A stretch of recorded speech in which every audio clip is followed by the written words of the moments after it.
বিসমিল্লাহির রহমানির রহিম। আমি আজকে তোমাদের সামনে হাজির হলাম চলতরিত অধ্যায়ের লেকচার 4 নিয়ে। তো আসলে লেকচার 4 এর আমাদের প্রথম আলোচ্য বিষয় হলো রোধ। তো রোধ আসলে কি এটাকে আমাদের জানা প্রয়োজন। তো আসলে রোধ মানেই হচ্ছে কি বাধা দেওয়া, অর্থাৎ প্রতিবন্ধকতা সৃষ্টি করা। তাহলে আমরা চলতরিত অধ্যায়ের কিসের প্রতিবন্ধকতা শিখবো বলতো? চলতরিত। তার মানে আমরা এখানে যত কিছু আলোচনা করছি সবকিছু কি তড়িৎ রিলেটেড। তার মানে রোধটা আমাদের প্রতিবন্ধকতা সৃষ্টি করবে, অর্থাৎ বাধার সৃষ্টি করবে, সেটা কার? তড়িৎ পরিবহনের। তো তার মানে যে আমাদের কি করে তড়িৎ পরিবহনে বাধার সৃষ্টি করবে তাকেই আমরা কি বলবো? রোধ। তো সেই রোধের সূত্রটা একটু আমরা সৃজনশীল ভাবে লিখবো। আসো কিভাবে লেখা যায়। তাহলে রোধ হলো পরিবাহীর যে ধর্মের জন্য কোন পরিবাহীর মধ্য দিয়ে বিদ্যুৎ চলাচলে বাধাগ্রস্ত হয় তাকে আমরা রোধ বলবো। অথবা পরিবাহীর যে ধর্মের জন্য কি হয় তড়িৎ পরিবাহী বাধাগ্রস্ত হয় সেটাই হলো রোধ। তো রোধের একক হলো ওহম। আর হচ্ছে একে লেখা হয় হচ্ছে হলো এই যে গ্রিক চিহ্ন দিয়ে, এটাকে বলা হলো গ্রিক ইটা। গ্রিক ওয়ার্ডে এটাকে বলা হয় হলো ইটা। তো যাই হোক আমরা এটাকে বলি, বাংলায় বলি হলো ওহম। তো এখন আসো এই রোধ আমাদের কি কি কাজে আমরা ব্যবহার করে থাকি সেটা সম্পর্কে অবশ্যই আমাদের জানা দরকার। তার মানে রোধ আমাদের কি করতেছে? কারেন্ট প্রবাহে বাধা প্রদান করতেছে। তাহলে সেই রোধটাকে আমাদের ইলেকট্রনিক্স যন্ত্রপাতিতে কেন ব্যবহারের প্রয়োজন হবে? যে আমাদের কি তড়িৎ পরিবহনে বাধা প্রদান করতেছে, সেই জিনিসটাকে নিয়ে আমি আবার কি করতে পারি। হ্যাঁ, কারণ আমাদের কোন যন্ত্র দেখা যায় যে ধরো আমার সোর্সে আসে 220 ভোল্ট, কিন্তু আমার যে লাইটটা আমি ব্যবহার করব, ধরো আমি এখানে একটা বাল্ব লাইট ব্যবহার করব, সেই লাইটটা ধরো আমার সর্বোচ্চ একে আমার ভোল্ট দিতে হবে ধরো 110 ভোল্ট সাপোজ। তাহলে আমি যখন এই লাইটটা 110 ভোল্টে জ্বালাইতে চাবো, তখন যদি আমি এখানে 220 ভোল্ট ইনপুট দেই তাহলে লাইটটা আমার সাথে সাথে পুড়ে যাবে। কারণ কি, তুমি যদি তোমার যতটুকু খাইতে পারো তার থেকে যদি তোমাকে বেশি খাবার দেওয়া হয় তাহলে তুমি কি করো? উগলায় ফেলে দাও না? তার মানে তার পেটের ব্যথা শুরু হয়ে যায়। তো এখন আমার এর খাওয়ার ক্ষমতা হচ্ছে হলো 110 ভোল্ট, আমি এখানে দিলাম হলো 220 ভোল্ট, সে কি আর নিতে পারবে? পারবে না, তখন সেটা পুড়ে যাবে বা লাইটটা কেটে যাবে। তো এই কারণে আমরা কি করি, এই 200 আমাদের তো দেখো তো কারেন্টের সোর্স যেটা আমাদের উৎস যেখান থেকে আমরা কারেন্টটা নেই সেটা কত? 220 ভোল্ট। ওটা তো কম বেশি করার সুযোগ নাই। তো এই কারণে আমরা কি করি, এই লাইটটা জ্বালানোর জন্য এর সোর্স থেকে আমরা যে ভোল্টটা নিব সেইখানে আমরা একটা রেজিস্ট্যান্স লাগাই দেব। এই রেজিস্ট্যান্স সর্বোচ্চ আমাকে এখানে কত ভোল্ট প্রডিউস করবে? 110 ভোল্ট। এই এখানে আমাকে 110 ভোল্ট পাস করতে দিবে আর বাকিটাকে পাস করতে দিবে না। সুতরাং তখন আমার এই লাইটটা নষ্ট হবে না এবং লাইটটা তার যে যতটুকু আলো দেওয়ার প্রয়োজন বা যতটুকু আলোর জন্য তাকে তৈরি করা হয়েছে সে ততটুকু আলোই তোমাকে দিবে। তো এখন আসো আমরা তাহলে এই যে ইলেকট্রনিক যন্ত্রপাতিতে যে ব্যবহার সেটা শিখলাম। তারপরে বর্তনীতে যে ব্যবহার, আমরা যখন এই সমান্তরাল শ্রেণী সমবায় করব তখন দেখবা যে বর্তনীগুলোতে এই রোধ আমরা কেন ব্যবহার করি। কারণ ধরো আমি একটা জায়গাতেই আমি 4-5টা ইলেকট্রনিক যন্ত্র ব্যবহার করব। সাপোজ আমি জাস্ট তোমাদের দুইটা দিয়ে বোঝাচ্ছি। দেখো এইখানে আমি একটা লাইট ব্যবহার করব, এইখানে একটা ধরো আমি একটা সিডি প্লেয়ার প্লে করব। তাহলে আমার এইখানে যে পরিমাণ ভোল্ট দরকার এইখানে আমার কি সেই পরিমাণ ভোল্ট দরকার? এখন দেখো আমার যদি এইখানে সেই পরিমাণ ভোল্ট দরকার না হয় তাহলে তখনই আমি কি করব, এই যে শ্রেণী সমবায়ে একটা রোধ যুক্ত করে দিব, দিয়ে আমার যতটুকু ভোল্ট দরকার আমি ততটুকু দিব। যেমন ধরো আমাদের মোবাইল চার্জারটাকেই বলি, আমাদের মোবাইল চার্জারের কত? 3.7 ভোল্ট।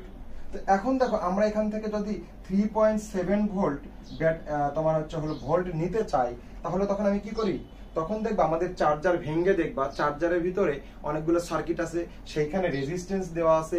এই রেজিস্ট্যান্স কি করতেছে, এই যে আমাদের যে সোর্স তোমার 220 ভোল্ট, এই 220 ভোল্ট থেকে সে কি করতেছে মাত্র 3.5 ভোল্ট আমাকে পাস করতে দিচ্ছে।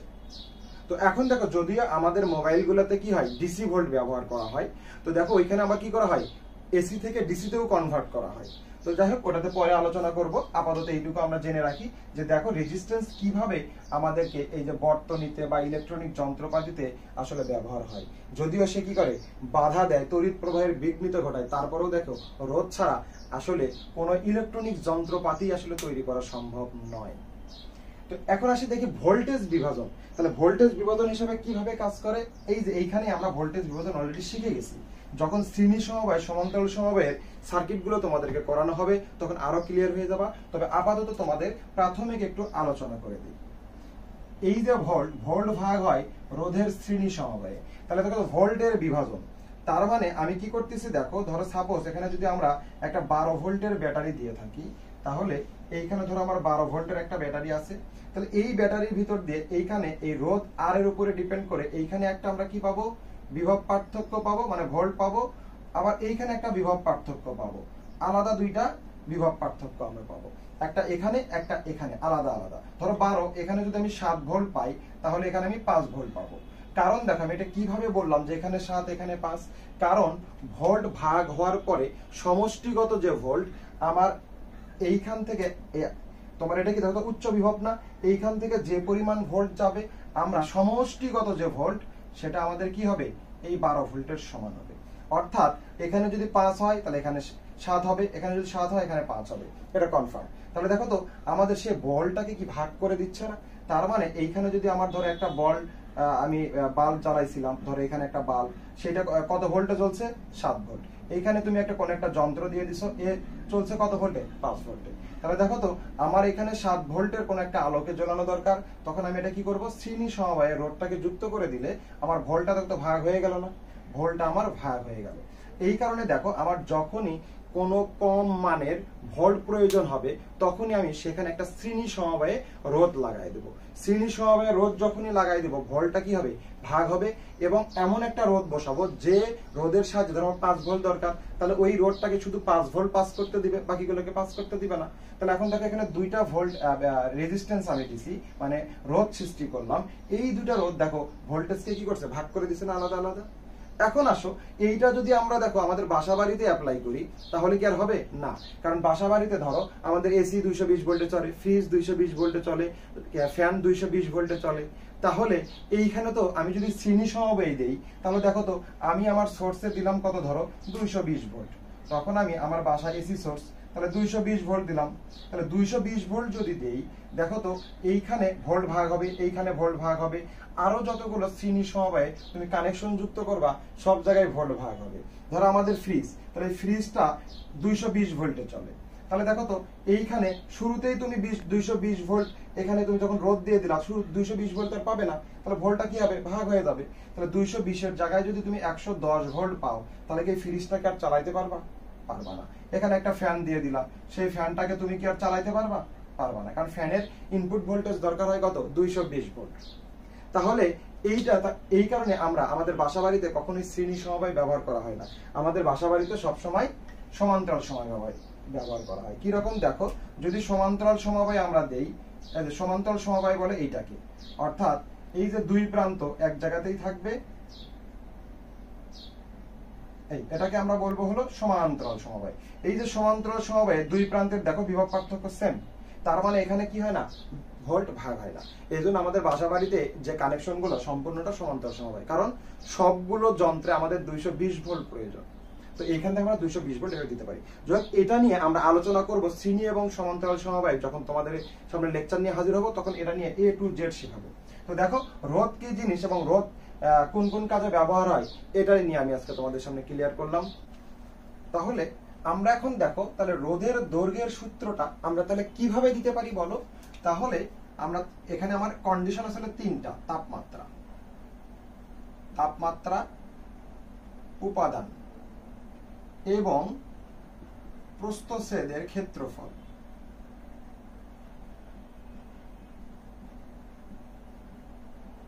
প্রস্থচ্ছেদের ক্ষেত্রফল যদি স্থির থাকে তাহলে ওই পরিবাহীর রোধ তার দৈর্ঘ্যের সমানুপাতিক। তাহলে ওই পরিবাহীর রোধ তার দৈর্ঘ্যের সমানুপাতিক। কিভাবে দেখো, তাপমাত্রা যদি বৃদ্ধি পায় তাহলে ইলেকট্রনগুলোর কি হবে, কম্পন বাড়বে, কম্পন বাড়লে সংঘর্ষ বেশি হবে, রোধ বেড়ে যাবে।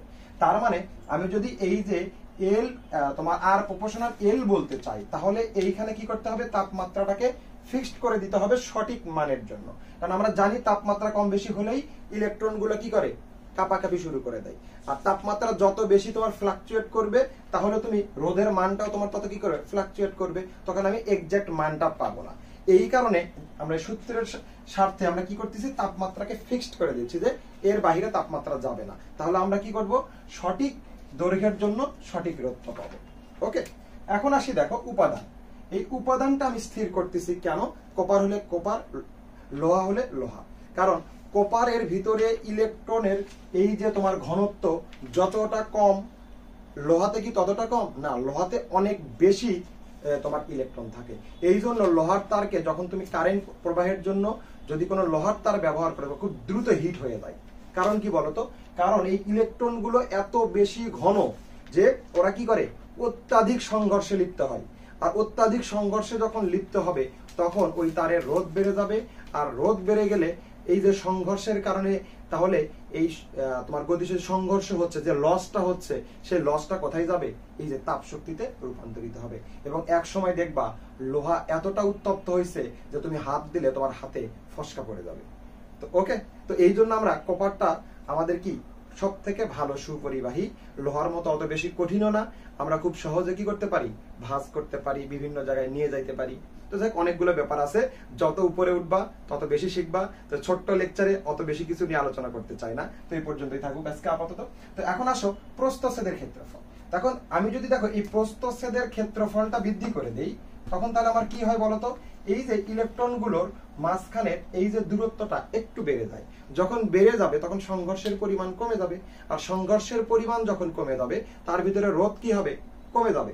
তার মানে আমি যদি একটা সঠিক মান নিতে চাই তাহলে এই প্রস্থচ্ছেদটাকেও আমার কি করে দিতে হবে, ফিক্সড করে দিতে হবে। তাপমাত্রার মতো তুমি প্রস্থচ্ছেদটাকে কি করো, ফ্লাকচুয়েট করো, তাহলে তোমার রোধও ফ্লাকচুয়েট করবে। ওকে, এই জন্য আমরা বলছি দেখো তাপমাত্রা, উপাদান এবং প্রস্থচ্ছেদের ক্ষেত্রফল স্থির রেখে স্থির রাখলে, তাহলে তার ভিতর দিয়ে তুমি যদি কি করো, তড়িৎ প্রবাহ স্থির রাখলে ওই পরিবাহীর রোধ তার দৈর্ঘ্যের তখন কি হবে, সমানুপাতিক হবে।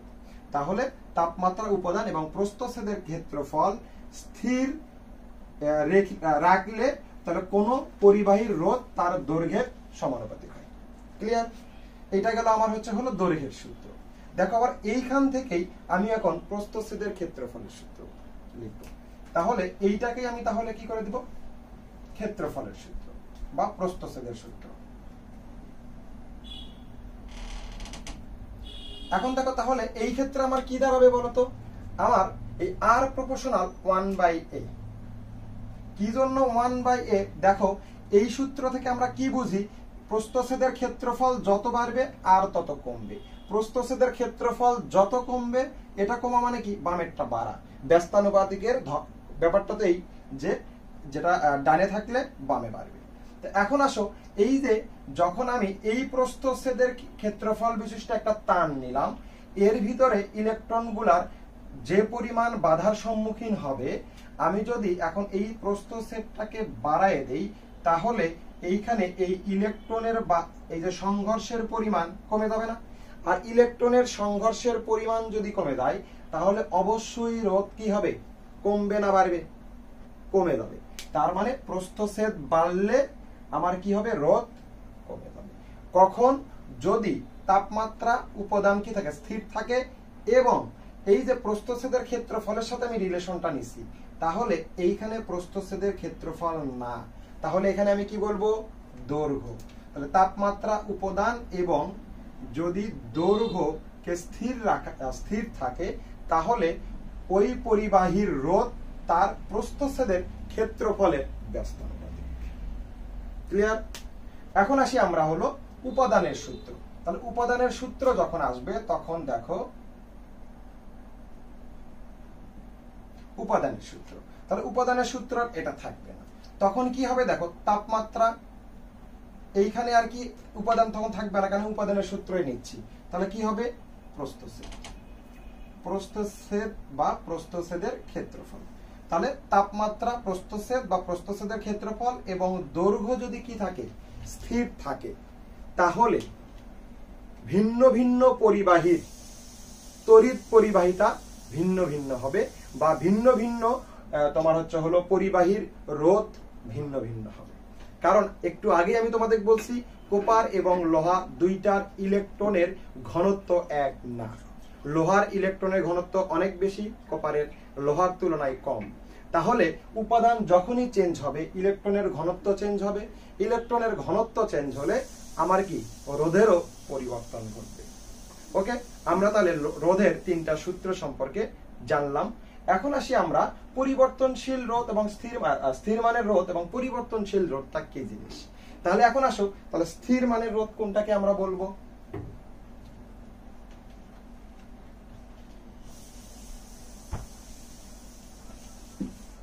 স্থির মানের রোধ, তার মানে সেই রোধের মানটা কি হবে? স্থির হবে। অর্থাৎ তাহলে যে রোধের মান নির্দিষ্ট তাকে আমরা কি বলবো? স্থির মানের রোধ। যেমন ধরো আমরা আমাদের বাসা বাড়িতে বা আমরা মোবাইল ইউজ করি, কম্পিউটার ইউজ করি বা বিভিন্ন ইলেকট্রনিক যন্ত্রপাতি লাইট ইউজ করি, তো এই ক্ষেত্রে দেখবা যে এই কখনো যদি তোমার মোবাইলের চার্জার বলো এগুলো কখনো যদি নষ্ট হয়ে যায়, ভাঙার পরে দেখবা ওইখানে তোমার এইরকম একটা